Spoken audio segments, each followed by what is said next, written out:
Welcome to the Healing Grove podcast. I'm Dr. Kristin, an integrative holistic family physician, author of Life After Lyme, and host in this virtual space of learning, healing, and growing. I believe humans are like trees, and our physical limb is only one of many. Health on all limbs of the tree, emotional, conceptual, social, spiritual, is absolutely required for the whole tree that is you to be vibrantly well. I created the Healing Grove podcast as a place to showcase some of the world's best integrative and holistic medicine, to expose you to transformative tools and mindset shifts for all limbs of your tree.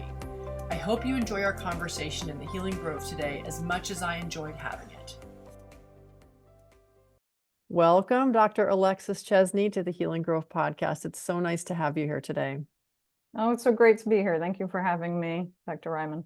Yeah, I'm super excited about this conversation. So everyone, this is Dr. Alexis Chesney. She's a naturopathic physician, an acupuncturist, also an author, and an educator specializing in Lyme and tick-borne diseases. Like me, she enjoys getting to the root causes of complex chronic illness and partnering with her patients to find wellness and balance in their lives. She has a telehealth private practice and a consulting business. She also practices telehealth at Sojourn's Community Health Clinic in Vermont. She's a member of the AANP, the Vermont Association of Naturopathic Physicians, a founding full member of the International Society for Environmentally Acquired Illness, and a member of the International Lyme and Associated Diseases Society, or ILADS, where she has served on the board of directors as the Naturopathic Medicine Committee Chair and as a preceptor for the ILADS Physician Training Program. She's the author of Preventing Lyme and Other Tick-Borne Diseases, released through Story Publishing, and speaks on tick-borne diseases at conferences and in the media. And actually, this book was how I found you, right? At the most recent ILADS conference last year, you were standing at the author's table with me, and you had these great little lime-colored books that just looked so inviting. And as I flipped through it, I was like, oh my goodness, this woman really has prevention of Lyme disease dialed in, and I need to get that book, and I probably need to interview her. So thank you so much for kind of taking me on and being in this conversation and sharing what you know about prevention.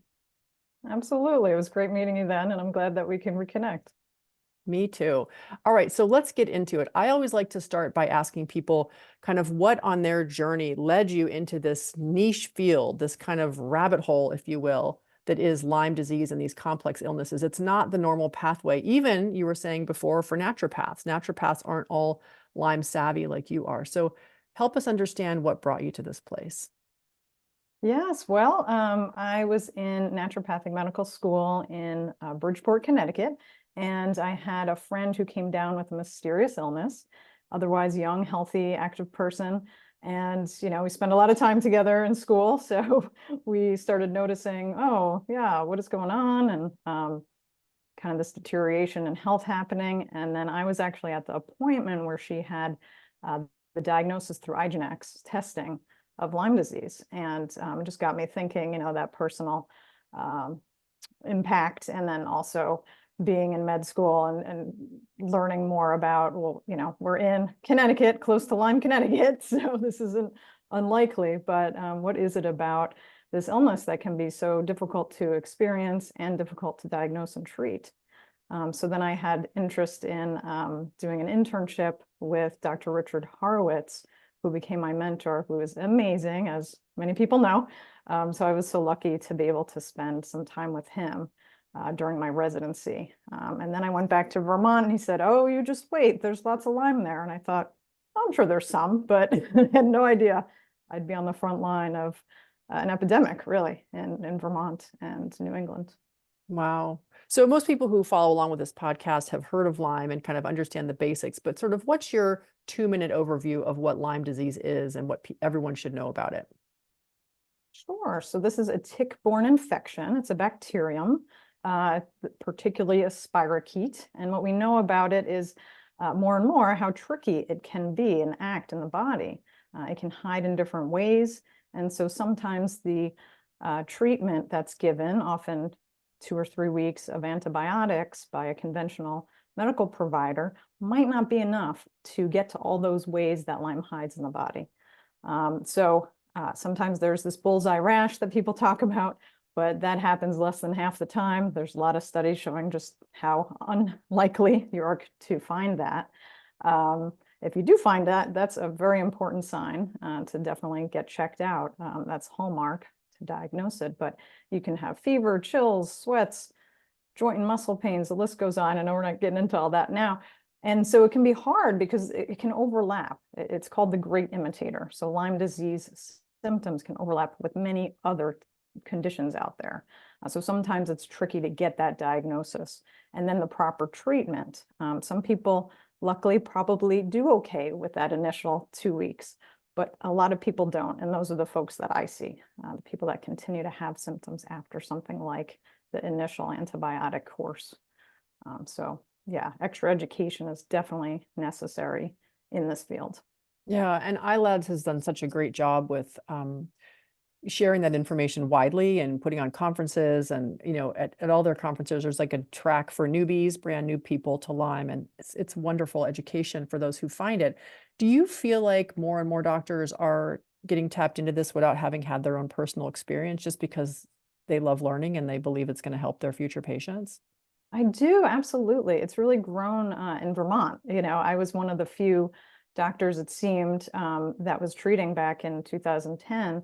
And now I look and see, oh, there are some of my colleagues on that ILADS directory. And it's so great. A lot of them did learn about it through me and some on their own. But because we were sharing patients, or I had a patient, 2 hours away up north where a colleague was, and I said, hey, maybe you could see them or do some of their care with primary care. We started talking, and I think that's another way in to have a relationship with another medical provider who is educated on it. And so I've definitely seen a lot more available care for people, which is so necessary. Yeah, and that's a relief to hear. I don't interface a lot with doctors in my community to know whether it's having an impact or not, so I really appreciate hearing that. So tell me a little bit about, before we get into prevention, I really want to talk a little bit about naturopathic doctors, because as I was telling you on the call before, my assumption, just because all of the naturopaths I know through ILADS, I know through these different Lyme societies, people who are already really, really dialed into the Lyme stuff. Is that common in naturopathic physicians, or is that something that's sort of unique and similar to, Western trained MDs and DOs, is really kind of a unique situation from people who have needed to learn it for other reasons? Yeah, it's an interesting question. I feel like, we're a curious bunch who, we have curiosity about like what is going on, what is the root cause. That's really what our medicine is about. And we get trained in that way, looking at the whole person, trying to do no harm and trying to use natural strategies. And, I do use pharmaceutical antibiotics as well as many other naturopaths do.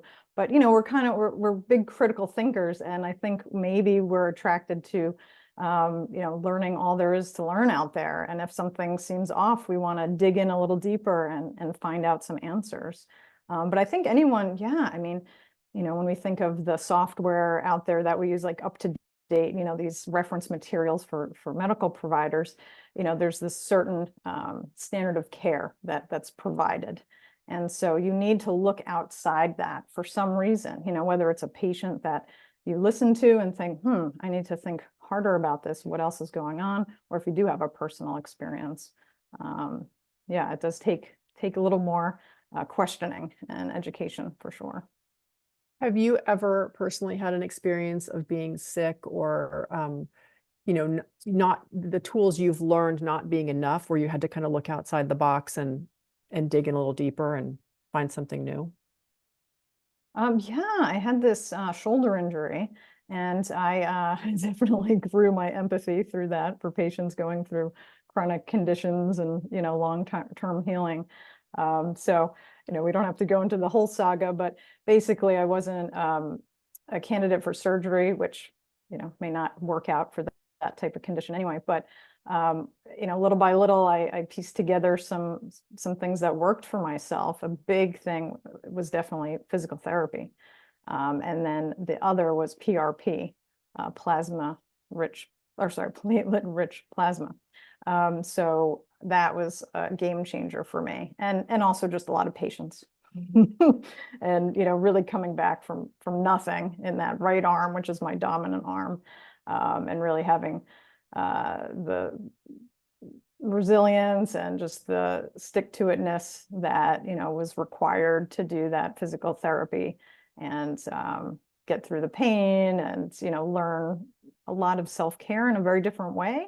And I feel like it does mirror, what I see my patients go through when they go through such deconditioning through Lyme, for those who have experienced Lyme disease for many, many years, and they may not get a diagnosis until later on. And then we start treatment, and you can go through what's called the Herxheimer reaction, which is a worsening of symptoms after starting treatment for the first time or changing up treatment to a different treatment.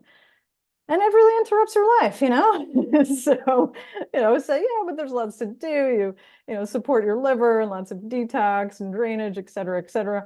But, as the person going through that, it can really interrupt your work life, your personal life, your family, your ability to, work and gain income and pay for these treatments.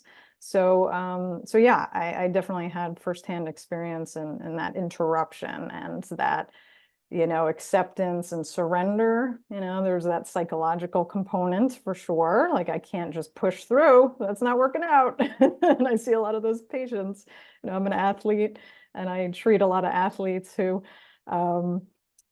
they're just used to a certain body habitus and ability to do what they'd like to do physically. And it's a huge change that can happen when you go through Lyme disease or any injury, et cetera, right? So we can apply these principles to many, many different medical conditions that we may go through. Yeah, I love how you described it as growing empathy. It's so true. I mean, having been through Lyme myself and just the debility of it, I remember at one point asking a friend of mine, like, look, I really feel like I've learned so much from this illness. I've learned patience, and I've learned, compassion, and I've learned empathy, and I've learned what it feels like to not have your brain work. And I've, learned all these things. I feel like there's nothing more to learn. Why do you think I'm still suffering? I don't know why I asked my friend this. He's the kind of person that you wouldn't normally ask this question, but for some reason, lying flat on the floor as I was in that rehabilitation year, and he was like, maybe you're learning what it feels like to be downtrodden. And I was very struck by that, because that's exactly what I was feeling. I just felt like downtrodden, like under the feet of life. And it's a very humbling thing to have that as part of your journey, because you never forget what that feels like. Yeah, it gave me a lot of gratitude, for things I did take for granted, right? My right arm, like I could wash dishes well. I can't even do that right now. Just those kinds of things where we don't think about in the day-to-day. It really brought a lot of gratitude for my abilities and when I could gain them back, but even if I couldn't, adjusting and accepting. Yeah. So you mentioned being an athlete. So you're back to being an athlete, I'm guessing. Well, so there's no hockey or tennis for me. I think I've laid down the hockey stick for good. That was how I got injured. So, not the gentlest sport. But there is all that padding. I mean, you're kind of encased in that right? padding. Yeah, it's an illusion. Okay. Yes, so I'm playing pickleball right now, which is, I know, like, the nation is really embracing this new sport. And yeah, you're super I used cutting to edge. laugh at pickleball. So now I've accepted that as my fate. But no, I'm having a lot of fun with that. Yes, I'll always have to do something. Yeah, things could be a lot worse than pickleball as a hobby. That's we discovered it this past summer. We went on a vacation, and our friend was like, listen, you're coming to our house. We just built a pickleball court. You have to get up to speed, because we don't want to spend the whole weekend teaching you. Oh, wow. So we took a class on our way up there and surprised them with cool. at least knowing the crazy rules of pickleball. Yeah. That's great. Yeah. All right, so let's talk about avoiding that debilitating condition. Let's talk about prevention, because I know that's kind of your specialty at this point, and I really want to kind of pick your brain about some of the things that are just easy to do and everyone can access to help them prevent ever getting sick with Lyme in the first place. Yes, please. Exactly.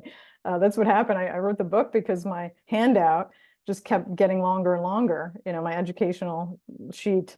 And back in the day where I would physically give it to the patient, and then it was 2-sided, and then it was 3-sided. It was just like, okay, we need to really get this information down, because I would see, people I'd witnessed them through this amazing healing journey, after what we talked about, right? Going through those Herxheimer reactions and being downtrodden and gaining their life back, right?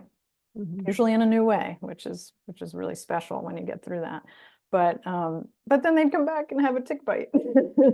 I thought, no, we need to prevent this from happening again. And at least, did you not read the double-sided handout? Right. But yeah, Vermont, it's full of ticks. It's gorgeous, especially spring to fall. It's just a beautiful place to live. And I do have a lot of patients who are farmers and loggers, and they're just out there all day. So it's hard. It's very hard to achieve total prevention. But it was great having conversations back and forth year to year with certain people like that, and seeing what worked and didn't work. And yeah, I really narrowed it down to particular strategies that was in the research, and then also that I would see work with my patients. Cool. Well, let's hear them. And if you want, because I have this handy dandy guidebook, I can also be like the exhibit A, when you want to talk about your appendix here on, looking at ticks, happy to like provide that. So give us the kind of algorithm for how you help people think through this. Sure. Well, I always have to talk about tick identification a little bit. So that's kind of where it all starts, right? Like, yeah, so we've got that little pull-out card that they made in color. I worked with this illustrator, Beverly. The poor woman, I think, was very tired of drawing ticks after that experience, but it was very cool to work with an illustrator. So yeah, you can have your little tick ID card there. And it's, the size, it shows you the size of the different ticks, because they are different sizes. And the way to identify a tick is really looking at the dorsal shield.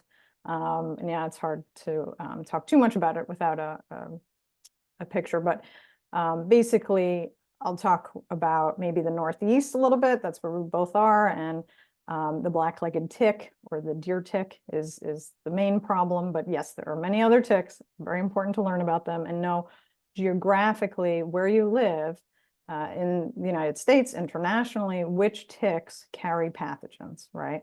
But for an example, we'll talk about this black-legged tick. And so most of these hard ticks, this would be international, that's the type of tick it is, have 3 stages of life. So first the larvae, and for the black-legged tick, that's the size of a period at the end of a sentence. A little hard to find, right?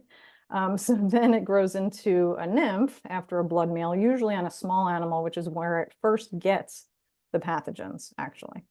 And so the nymph is the size of a poppy seed. Again, pretty small, right? So do those tick checks, but you've got to get your glasses on, your magnifying glass out, get some help from your family to look in those hard to reach spots. And then the last stage is the adult, and that is the size of an apple seed. And so those tend to be easier, even though they are still small, right? They're easier to find because it's usually the female deer tick that's the adult. And that one has the abdomen colored this reddish, rusty color. Maybe, are you familiar with that? Yeah. And if you see a picture of a deer tick, that's usually what they show. And so that's nice. It's a little flag for you. But the way to identify a deer tick, there you go. You see that? Thank you. Yeah. Would be actually the black part. So just on that picture, just above that reddish abdomen is that tiny dorsal shield. And that is black in the black-legged tick for all stages. So the nymphs don't have that nice little flag of the reddish color. So look, close up to that dorsal shield, and that's how you'd identify. Because also the abdomen gets distorted if it has a blood meal. So then they'll puff up and look like a little raisin or something like that, or grape. And then that color changes, but the dorsal shield always stays the same. So you can identify it that way. And then why are we doing this? Because then we know which pathogens to look out for. So with black-legged ticks at least in Pennsylvania and Vermont, in these areas, can carry, not all of them do, but they can carry, of course, Lyme disease, Borrelia burgdorferi, and Borrelia mayeni. Could carry anaplasma, babesia, Powassan virus, and Borrelia miyamotoi, which causes tick-borne relapsing fever. So you could also send the tick out to get tested, right? And they'll tell you what kind of tick, but then also which pathogens it might be carrying. And this is helpful because maybe the tick isn't carrying anything. And that's exciting news. Or maybe we find out what it's carrying, and then it helps us know what might have been transmitted to you. So we don't know for sure if it was transmitted. That would be nice, but we know what it's carrying, and perhaps it was transmitted. So you can look out for those particular symptoms. And then that's over like the next 30 days after a tick bite. In the meantime, when you remove the tick, you can take homeopathics called Lyme. That's for a tick bite. And if you do have any redness or swelling or rash around the bite, you can also take Apis. However, please note, if you find that rash, these homeopathics are not going to kill the bacteria. So you need to do more than those homeopathics. But it can be great to have them on site, at home, so that you can get going on that. And you can do that. If you needed antibiotics, if you needed treatment, you can still do that for 3 days. I always recommend after a tick bite, taking Lyme, 3 pellets under your tongue, 3 times a day for 3 days. So that helps your immune system get going in the face of that bite. Also, you could start an herbal prophylaxis. So I've created something called the deer tick bite formula. And actually, for all the North American ticks, I've created these different formulas based on the pathogens carried by those ticks. And so you could also start in on that. And we've kind of gone down, I realize I'm going down the route of if you had a tick bite. So here we are talking about that, and we'll come back to prevention as well. It's fine. It's fine. And while we're there, I'm really glad we got here too. While we're there, I want to mention that this book is super comprehensive, but also very easy to understand. So for people who get easily overwhelmed with things, I would say this book is not going to overwhelm you.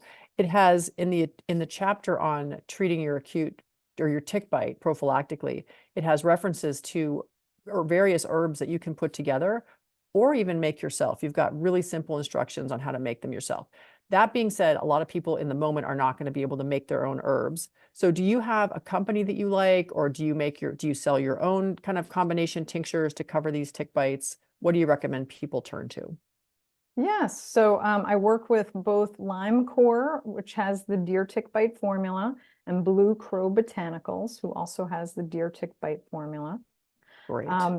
And you can go there and purchase that.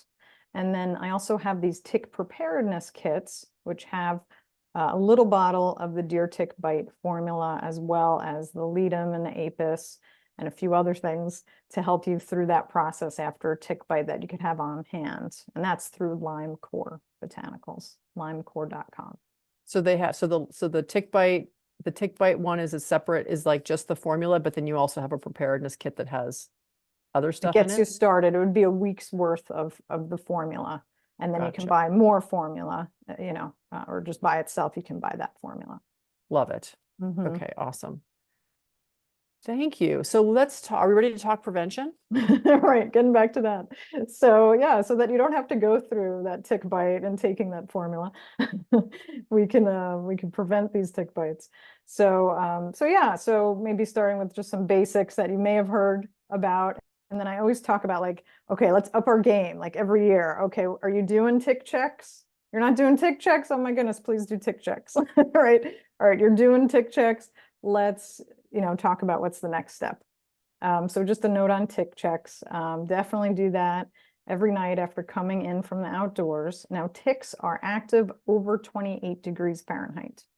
So people get surprised. I definitely see tick bites happen in the winter. Of course, there are more of them when it's warmer, and the snow cover definitely protects us. So depending on the type of winter you're having, you might see them out there still. They might they might become active a little earlier than what a lot of people think of, oh, maybe April or May, but they can be active in February and March for sure.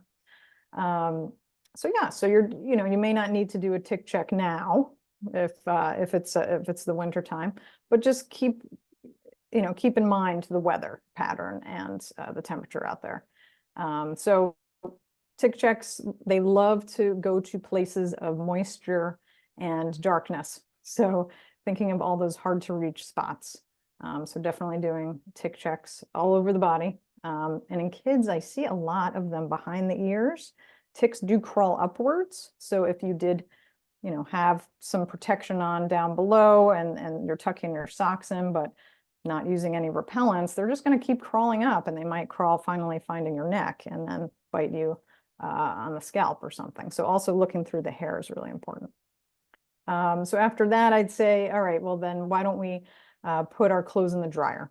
So 6 for ticks, 6 minutes on high in the dryer will kill ticks. So you could do that after you come in from the outdoors and you're doing your tick check. You can put your clothes in the dryer. And the thing is, though, if you put it into the washer first, ticks love humidity and moisture. They will survive the washer. So just go right for the dryer. If you did wash them first, you will need at least an hour in the dryer. We're basically desiccating them. That's how they will die. They will dry out. So that's another one. And then we move into thinking about tick repellents, right? So there are many options out there. Some people use DEET. There are some natural options like cedar essential oil. There was actually a recent study, 2022, I believe, that compared the two. And it was great to see that they were just as effective as each other. So I highly recommend the cedar side tick shield as an alternative. And the thing is, also what they learned in that study was both DEET and cedar side need to be applied more often. So really every 1 to 2 hours for most efficacy. Really? Even for DEET? Wow. Yeah. That was a surprise. So now a lot of people are worried about the toxicity of DEET. Can you speak to that? Are you worried at all about that on people's skin and getting into their bodies and causing other problems? Yeah, I don't recommend it. I would rather use an alternative like cedar, or we'll talk about permethrin on clothing. But yes, there is a little bit of research on some neurotoxicity with DEET on the skin. Okay. Yeah. All right. So permethrin on clothing, is that a mandatory piece? I think what I've learned from my patients is that it's incredibly successful to do this. Yes.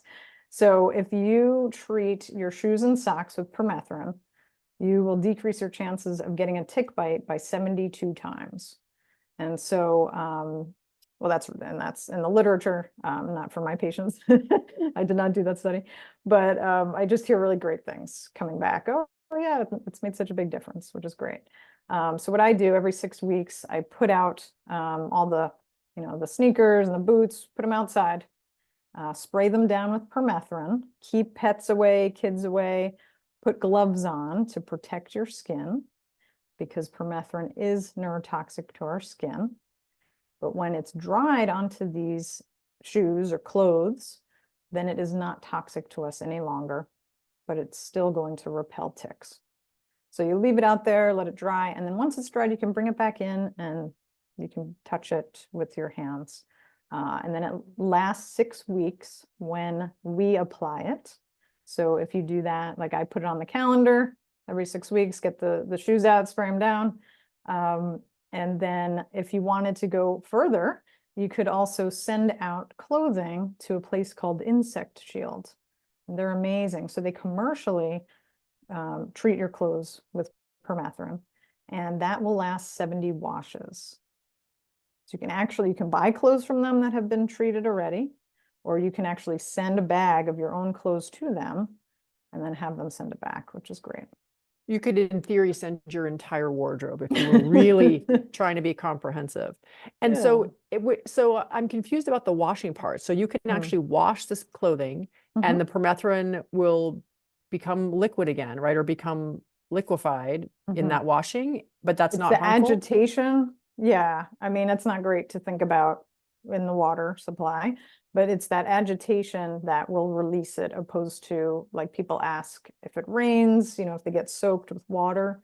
If you're wearing permethrin treated clothes, and it rains on you, it is not going to release the permethrin onto you. But with some agitation in the washer, then it does release some. So over time, it's going to fade. And over time, it's going to fade anyway. Yeah. Yeah. Interesting. Interesting. And are we worried about the bees at all? Well, yeah, I mean, I wouldn't spray it near them, right? So some people use permethrin, right, on their lawns and their gardens, and I don't recommend it. You know, it's a personal choice, but yes, Yeah. then we have to be concerned about the bees and aqua life fish. Yeah. Yeah. Okay. Okay, cool. Anything else in terms of protecting your person? I'm thinking in particular about I know that some people are using different B vitamins to prevent mosquito bites. I know I use cistus incanus tea drinking to prevent tick bites. Have you heard of anything like that, or do you use anything else to kind of help people be not as juicy, delicious to ticks? Yeah, I don't know. That's a good question. I don't have any, I don't know of any research about that. Do you? Well, the cistus incanus, I think there is good research on. I know they did a study looking at dogs and giving dogs the capsules of the cistus incanus tea and taking them out into the brush and coming back with like 99% reduction for the dogs who did not, who had the cistus incanus in their system. Oh, wow. And is this ticks or mosquitoes? It was ticks. Okay. Ticks. Yeah. Great. So I'm not sure if there's research on humans, but I have been using it and pretending I'm a dog and just imagining that I've really diminished my tick attachment. Cool. Okay, so tell me about tick tubes. Is that what we're calling them? Tick tubes? The little things you can make and put throughout your yard. I'm really fascinated. I've never made these, but they seem like such a great idea. Plus, you're using up stuff you already have around your house. So tell me about how to use those. Sure. So yeah, it's a great DIY project. You can make your own. So the idea is to target the mouse population. So like I mentioned, that larvae tick is going to feed on someone like a mouse. And that's usually where a tick will first get infected. So we want to interrupt that process. And so if we use tick tubes, what they are a vehicle for basically getting permethrin to kill ticks on mice. And so you can save your toilet tissue tubes or paper towel tubes. You can get creative with whatever you'd like to use. And then you can save lint from your dryer or other materials like that, cotton balls or anything that you think a mouse might really love for its nest. And then you take outside again with the permethrin, spray down those materials, let it dry, and then put it into those tubes. And then put the tubes out into the mouse habitat. Mouse habitat is basically tick habitat. So you're really looking at getting those mice to bring back that material to their nests, and then the permethrin on the material will kill the ticks on them and their family. So then that decreases the tick population. There's a study showing it decreases tick population by 93%. Wow. Wow. And it's not harmful to the mice? Right. Yeah, for better or worse. People ask me that. Yeah, it's not harmful to the mice. I mean, we have to consider mouse safety. Yes, I think so. But I have patients like, oh, really? And then how far apart, like, do you recommend doing? Like, if someone has a really big yard and they want to sort of really cover all their bases, like, what's the square footage or acreage? Right. So if you have a smaller yard, an acre or less, it's going to be a lot easier. There are guidelines on that in the book. And if you buy so you can also purchase tick tubes, because then if you have a larger property, if it's going into 2, 3, 4 acres, you may want to also purchase some and spread them out. It does get tricky, some people have very large property, but I think you can still create an effect by putting them out close to the house, especially if you have dogs or cats, because often they are bringing in the ticks. So if you can really target the area right around the house, that's going to make a huge difference. Yeah. That's great. I'm glad you mentioned dogs and cats. A lot of people say, well, I don't go for hikes. I don't live in the forest. I'm like, well, you sleep with your dog and your dog is running around in tick habitat. So I think people need to be aware that that's a risk factor for picking up Lyme. Absolutely. Yeah. People who have pets like dogs and cats have 2 times likelihood of getting a tick bite. Hmm. Nobody wants to hear that as they're snuggling their little cute little furry friend. Yeah. Awesome. So in the book, you have some really nice, we don't have to get into them here, but I just want people to know there's a really great chapter on landscaping to kind of reduce tick populations and reduce, the habitat for ticks. And I haven't seen many people talking about that. So I really appreciated that. And I wanted people to know that that's a really fine feature of the book. So let's talk a little bit more about people who go to their doctors and their doctors say, we've done the testing, this can't possibly be Lyme. I always like to make sure they hear a message of don't give up, and I'm sure that that's going to be part of your message. But how do you advise people about what to do in that scenario?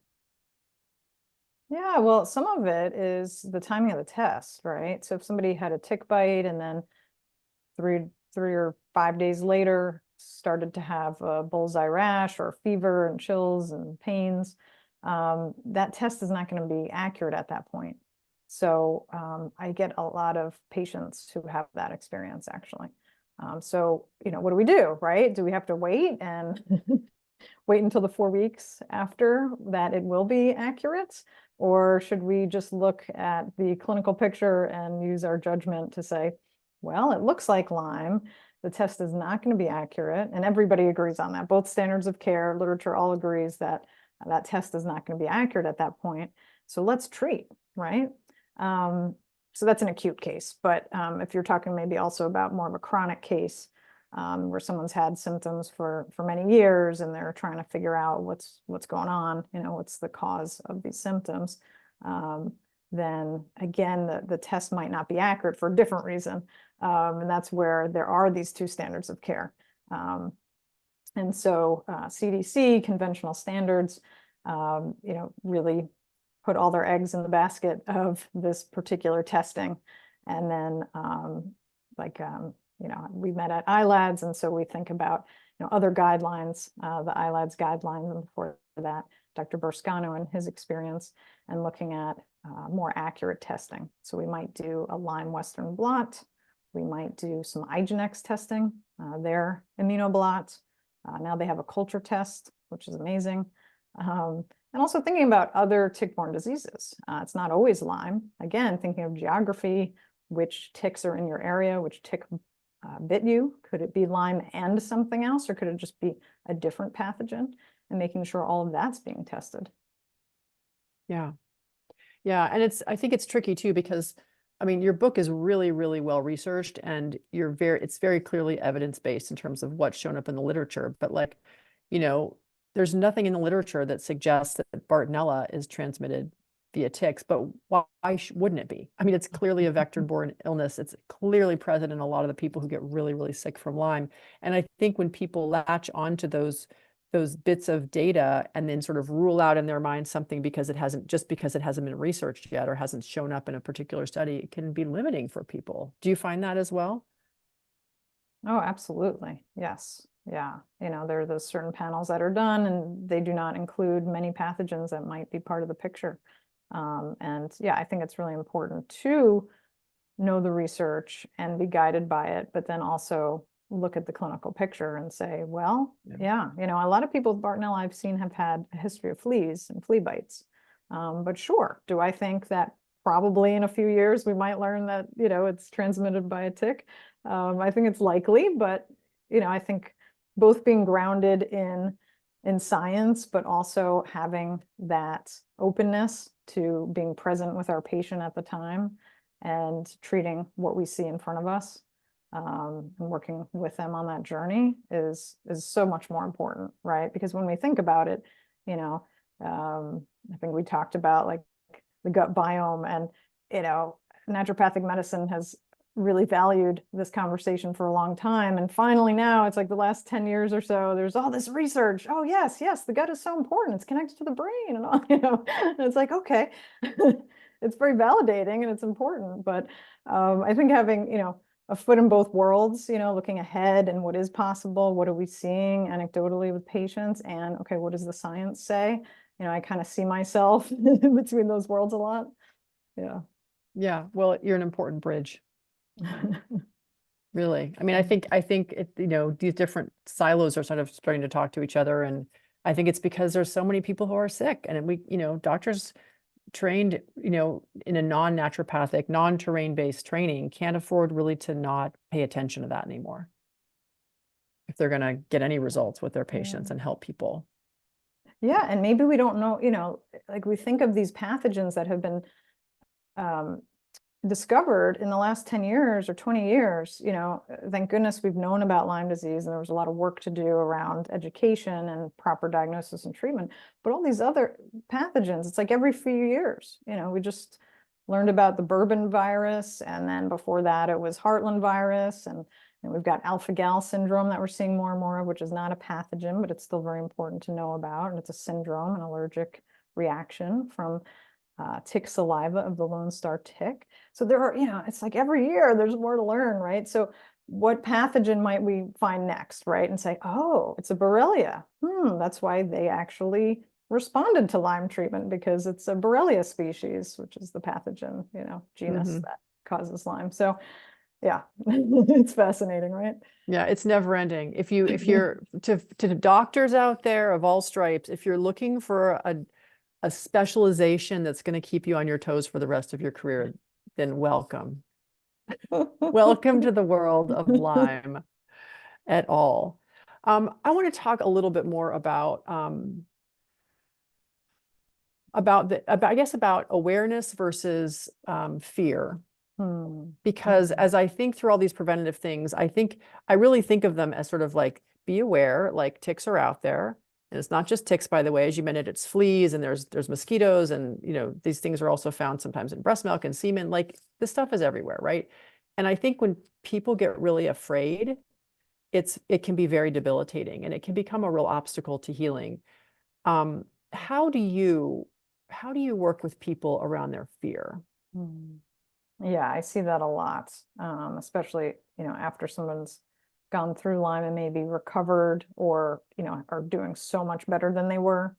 We'll talk about, getting back into exercise, like reconditioning, right? Getting back out there. And it might be someone who loved hiking and camping, and they're like, I'm never going out there again. So yeah, that's so real. And I understand that survival mode that people get into, right? So yeah, also I hope, that this book can help, and my handouts over the years could help people feel safer, right? I mean, there are some things like I probably won't do, like if I don't need to crawl through some brush, I'm not going to do that, So making some choices, like if I could walk on a dirt path versus long grass, or create a path that's less prone to ticks, right? Or, what about the farmers and loggers and those folks? So for those folks, I would say the permethrin treatment for sure. So I think, being able to enjoy the outdoors, being able to exercise, being able to do everyday things that we used to love is really important to get back to some degree, right? And make smarter choices, but have faith that, there's also medicine for you, and hopefully you'll catch that tick, or you'll catch a new Lyme or tick-borne disease earlier because of all that you know now. And we can, if we treat acute tick-borne disease, it's so much easier. So, I'd rather people not get more tick bites, but if you really catch one and you can do prophylaxis, the more proactive you are, I don't see these long, horrendous journeys after a new tick bite. It's more so those undiagnosed cases that are hard. But I see such great things, and people are like, oh, this was easy. You feel awful for a few days. You have that flu-like illness, and you get right on treatment. And I always recommend treating long enough. That's huge. So treating 2 months past the resolution of symptoms, and then it's over. Like, it really can be over. And when we get it acutely, that's the story. So yeah, I think just equipping yourself and making certain decisions about what you want to do outdoors, but getting out there and enjoying this beautiful world that we live in. It's so important, having nature in our lives. Yeah. Beautiful. Well, there's a course coming out that I think will help people who prefer to learn things online as opposed to read them. Tell us a little bit about your course. Yeah, so I have a course coming out. I'm really expanding the information to include ticks from around the globe. So the book is really focused on North America, which was great, and that was a feat unto itself. But I get questions from people from around the world, and I wanted to provide that resource for people all over who could look up, okay, which ticks are in my country in Europe, which ticks are in Australia, Asia, etc. Or if people travel, right? Do I need to be concerned about ticks in this area or that area? So, the prevention strategies are basically the same, which is great, but different ticks, different pathogens, different treatments, different diagnostics, right? So it would be great if you want to learn more about all of that and how to equip yourself against those tick bites, or what to do if you get one. You can learn online that way. Awesome. Awesome. And we'll put a link to that in the show notes so that people can go right there. Well, this has been amazing. Is there anything that we haven't touched on as regards prevention of Lyme and tick-borne infections that you would like to share at the end here? Oh, I think we covered a lot. Yeah, there's always more, right?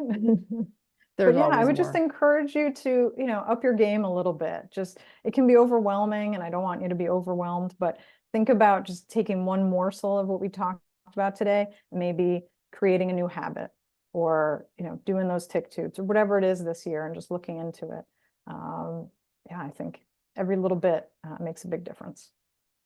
Well, thank you. And that is my baby step, is that I'm going to be creating tick tubes in my yard this year. So that's why I really wanted to Great. pick your brain on it. So thank you. Awesome. And thanks for all you do. This is such a wonderful gift to the world, and I really appreciate your time. Well, thank you so much. Thank you for what you do. It was great being here.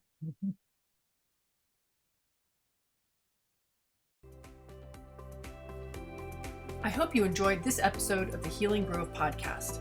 If you liked it, please be sure to like and subscribe. And if you want to deepen your experience further, consider grabbing a copy of the Healing Grove Playbook. With journal prompts for this podcast and 41 others, it's the perfect place to record your learnings, keep track of the tools you explore, and reflect on your own experience. Finally, it's important to mention that even though I am a doctor, nothing you hear on this podcast, whether from myself or my guests, constitutes medical advice. Any intervention you try should always be discussed with and supervised by a trusted member of your own healing team. Thanks for listening, and see you next time in the Healing Grove.